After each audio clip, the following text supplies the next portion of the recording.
உலகமெல்லாம் உள்ள பக்திபிளானட்.com நேயர்களுக்கு வணக்கம். மிதுன ராசி அன்பர்களுக்கு இந்த குரு பகவான் எந்த அளவிற்கு பலன் கொடுப்பார் என்று பார்ப்போம்.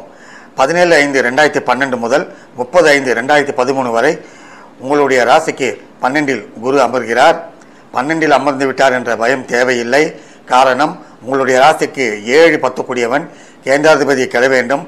கேந்திராதிபதி கெட்டால் யோகத்தை நிச்சயமாக கொடுப்பான். இது என்னுடைய கணிப்பு. அது மட்டுமல்ல, குரு சூரியனுடைய சாரம் கிருத்திகை நட்சத்திரத்தில் அமர்கிறார். இரண்டாவது, உங்களுடைய ராசிக்கு 4வது ஸ்தானத்தை, 6வது ஸ்தானத்தை, 8வது ஸ்தானத்தை பார்க்கின்றார்.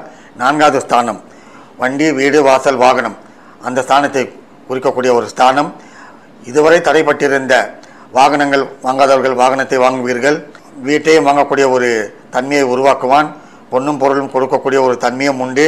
உங்களுக்கு எல்லாம் ஒரு ஐயம் ஏற்படலாம். காரணம், சாதாரணமாக சிலர் கூறுவார்கள் 12இல் குருவது நன்மை இல்லை என்று கூறுவார்கள். இப்பொழுதும் மறுபடியும் நான் கூறுகிறேன், 12இல் குரு உங்களுக்கு நிச்சயமாக யோகத்தை கொடுப்பான். 6வது ஸ்தானத்தை குரு பார்க்கின்றான். கடன்கள் எல்லாம் தீரும். தடைப்பட்ட கடன்கள், அதாவது உங்களுக்கு கைக்கு வராத கடன்கள் எல்லாம் உங்களுடைய கைக்கு வந்து சேரும். 8வது ஸ்தானம் வழக்குகள் தொல்லைகள் இருந்தாலும் அதுவும் நீங்கும்.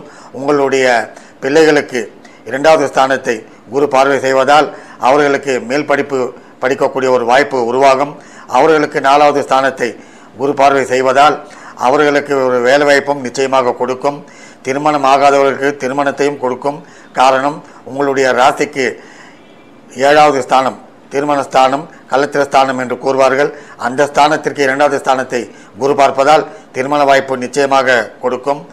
அது மட்டுமல்லாமல் உங்களுடைய உத்தியோகங்களில் மாறுதல்கள் உண்டாக்கும் வாய்ப்பும் உண்டு. புதிய தொழில் துறையும் உண்டாக்குவான். பெற்றோர்களால் நன்மையும் உண்டு. உங்களுக்கு 12இலே கேது இருப்பதால் யாத்திரை பலன் கொடுக்கக்கூடிய ஒரு வாய்ப்பு உண்டு. 6இல் ராகு, இதில் மட்டும் சற்று கவனம் தேவை. உடல் நலனில் மட்டும் சற்று கவனமாக நீங்கள் இருக்க வேண்டும்.